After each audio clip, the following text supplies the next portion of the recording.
So something else that is sort of evident in the stories that you've just been telling, Steve, of going from not having worked in a corporate environment to now working at one of the largest companies in Canada, leading up a digital and design aspect of that business, is this drift from agency to corporate that design and design teams experiencing and have done so now for perhaps the last decade.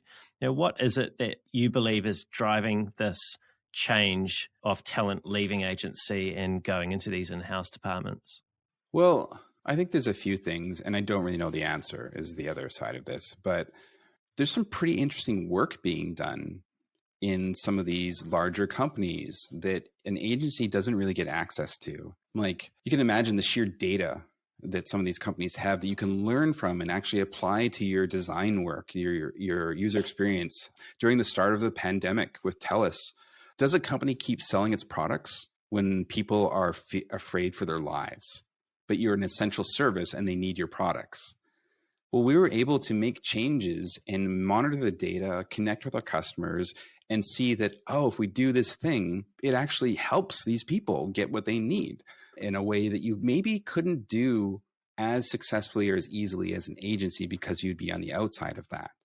And so there's a lot of companies that are bringing in-house talent and helping to make that happen. And it's really interesting problems. The other side of it, at least for me, so this is more of a personal anecdote of that, is that like I believed in my consulting work with the Republic of Quality, I was helping people. I still think I was. And a lot of the contracts I would do would say, hey, if you achieve this outcome, maybe, like not maybe, we get a bit of a bonus as a result. Or maybe it's our full payment, depending on how the company perceives that. And so like, oh, so the work you're doing, if it achieves the outcome, we pay you your full amount. And if it doesn't, we get a discount. There's another way of looking at that. But it is really easy as an agency, as a consultant, to say, hey, here's this shiny thing. It will work for you. We've done this in the past, a bit of hand waving, and then you walk away and you're not held responsible or accountable for any of that afterwards. And for me, that became a bit of an empty feeling to say, I don't even know if it did accomplish the outcome. I believe I did good work, or we did good work, depending on the situation. And so there's a sense of, can I continue to push the needle forward and see that happening? There's also a lot of just uncertainty.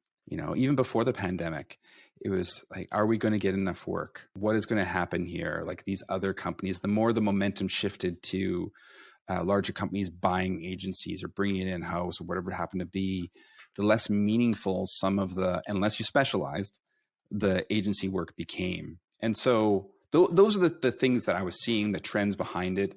It's definitely not always about pay though, but sometimes it's about the type of work that you can do and what you could accomplish there.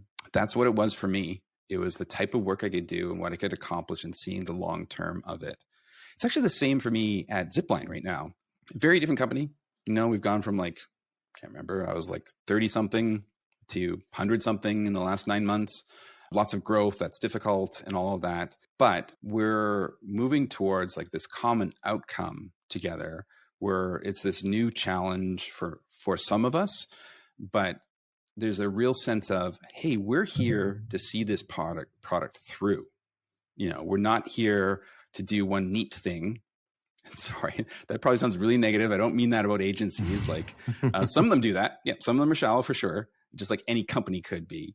But there's a different sense to, can this product be successful long-term versus can I help this product do this one thing for 3-4 months and then move on? I take greater satisfaction in the latter, I would say, but have enjoyed both.